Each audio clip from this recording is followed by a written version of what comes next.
గత కొన్ని రోజులుగా నడుస్తున్న కరీంనగర్ కోడిపుంజు కథ మలుపు తిరిగింది. అధికారులు కోడిపుంజును వేలం వేద్దామనుకునేసరికి ఆ పుంజు తనదే అని బాధితుడు ఓ వీడియో రిలీజ్ చేశాడు. ఆ కోడి తనదేనని, కోడి పందాల కోసం పుంజును సాకుతున్నానని వీడియోలో తెలిపాడు. తనది తనకివ్వాలని అధికారులను కోరారు. అసలేమైందంటే 4 రోజుల క్రితం ఓ ప్రయాణికుడు వరంగల్ నుంచి వేములవాడకు వెళ్లే ఆర్టీసీ బస్సులో ఎక్కి సంచిలో తను తెచ్చుకున్న కోడి పుంజును బస్సులో మర్చిపోయాడు. డ్రైవర్ బస్సులో సంచుందనుకుని ఓపెన్ చేసి చూస్తే అందులో పుంజుంది. వెంటనే అతను ఆ పుంజును తీసుకెళ్లి బస్టాండ్లోని అధికారులకు అప్పగించాడు. ఆ కోడి మంచి దిట్టంగా ఉండడంతో సుమారు 6 కిలోలు ఉండొచ్చని అంచనా వేశారు. పందెం కోడి కావడంతో దాని గురించి ఎవరైనా బాధితుడు వస్తే ఇద్దామనుకుని అధికారులు ఆ పుంజును 4 రోజులు బస్టాండ్లోని ఓ కంచెలో ఉంచారు. కానీ ఎవరూ రాకపోవడంతో శుక్రవారం రోజు వేలం వేయాలని అధికారులు నిర్ణయించుకున్నారు. కరీంనగర్ 2 డిపో పరిధిలో వేలం నిర్వహించబడును అని అధికారులు ప్రకటన చేశారు. ఆసక్తి కలవారు బహిరంగ వేలంలో పాల్గొనవచ్చని తెలిపారు. ఆ పుంజు నాది అని బాధితుడి వీడియో.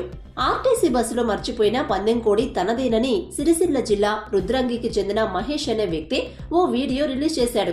తాను నెల్లూరు వాసినని, వృత్తిరీత్యా సిరిసిల్లలో ఉంటున్నానని చెప్పాడు. సంక్రాంతికి ఊరికి తీసుకెళ్దామని కోడిని సాకానని తెలిపాడు.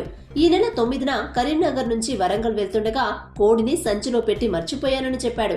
కోడి తనదేనంటూ ఆధారాలను ఫోటో తీసి సోషల్ మీడియాలో పోస్ట్ చేశాడు. దీంతో కోడిపుంజు కథలో ట్విస్ట్ ఏర్పడ్డది. ఇప్పుడు అధికారులు ఆ కోడిపుంజును అతనికి ఇస్తారా అనేది ప్రశ్నార్థకంగా మారింది. అన్న, నా పేరు మహేష్. మా సొంత ఊరు కావలి, ఆంధ్ర, నెల్లూరు జిల్లా. నేను తెలంగాణ రుద్రంగి సిరిసిల్ల జిల్లా రుద్రంగిలో పని చేపిస్తుంటాం, మేస్త్రి పని. పోయిన సోమవారం రోజు ఆంధ్ర కొత్తమని బస్సులో వస్తునేటప్పుడు ఈ కోడి ఒకటి నిద్రమంకులు బస్సులో మర్చిపోయి ఇంకా దిగేసినాను. తర్వాత బస్సు కోసం లింగిన బస్సు కనపల్లా.